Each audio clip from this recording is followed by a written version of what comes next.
গণৰাজ্য দিৱস পালনৰ ৭৭ বছৰ পূৰ্ণ উপলক্ষে আমি নামবৰ লালুং গাঁৱত জাতীয় পতাকা উত্তোলন কৰিলোঁ আৰু সমূহ জনসাধাৰণৰে আজি ৭৭ বছৰীয়া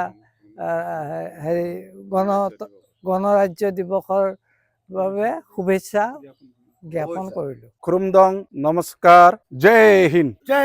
আজি 77 গণৰাজ্য দিৱসৰ উপলক্ষে আমি সমূহ নামবৰ লালুং গাঁৱৰ জনসাধাৰণ মিলি আমি আজি ইয়াতে পতাকা উত্তোলন কৰিলোঁ আৰু লগতে আমি গণৰাজ্য দিৱসৰ উপলক্ষে সমূহ ৰাইজক শুভেচ্ছা জ্ঞাপন কৰিলোঁ যেন আগন্তুক দিনবোৰ সকলো ভাৰতবাসীৰ কাৰণে সুখ শান্তিৰে থাকে, আমি আনন্দৰে জীয়াই থাকিব পাৰোঁ। সেই শুভেচ্ছাৰে সেই কামনাৰে আকৌ এবাৰ ধন্যবাদ জ্ঞাপন কৰিলোঁ। সেৱা, জয় হিন্দ।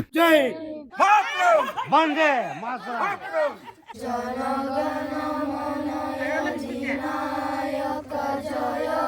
भारत भाग्य विधाता पंजाब सिंधु गुजरात मराठा द्रविड़ उत्कल बंगा विंध्य हिमाचल यमुना गंगा उच्चल जलधि तरंगा तव शुभ